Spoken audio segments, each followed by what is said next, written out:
उमर बिन अब्दुल अजीज ने अपने एक कासद को शाहरून के पास किसी काम से भेजा। कासद पैगाम पहुंचाने के बाद महल से निकला और टहलने लगा। टहलते टहलते उसको एक जगह से तिलावत कलाम पाक सुनाई दी।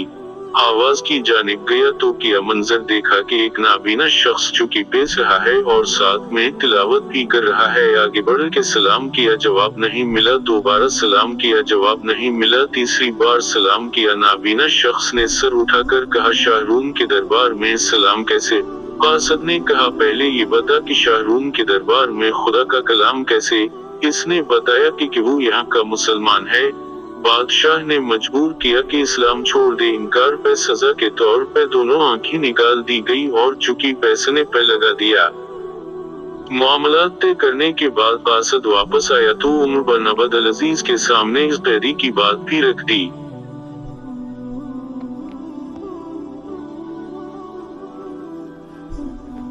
क्या लोग थे वो भी? उमर बिन अब्दुल अजीज ने कोई मजम्मती बयान जारी नहीं किया। 5 या 10 मिनट की खामोशी इख्तियार करने का हुक्म नहीं दिया। इजलास नहीं बुलाया, बल्कि कागज कलम लिया और ये तहरीर शाहरून को लिख भेजी। शाहरून, मैंने सुना है कि तेरे पास एक मुसलमान कैद है और तू इस पे जुल्म रवा रखता है।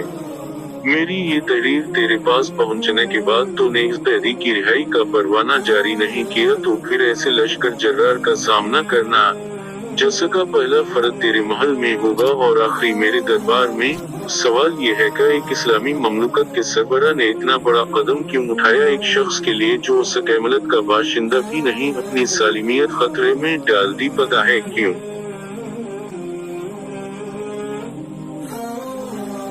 क्योंकि इन्हें मालूम था कि अगर एक मुसलमान की हुर्मत खाना काबा से बढ़कर है तो जुग्राफाई हुदूद से भी बढ़कर है। क्योंकि इन्हें मालूम था कि नबी अलैहिस्सलाम ने सिर्फ एक सहाबी हजरत उस्मान बिन अफ़्फ़ान के लिए 1500 सहाबा कराम से मौत पे बियत ली थी। इन्हें मालूम था कि हादी अलम ये फरमा गए है कि तमाम मुसलमान एक जिस्म की माननत है। एक हिस्से पे तकलीफ होती है तो तमाम जिस्म तरफता है। इन्हें मालूम था कि नहन अलामा हम एक उम्मत है और जब से ये नजरिया हमसे उठा है जलील व रसूआ है।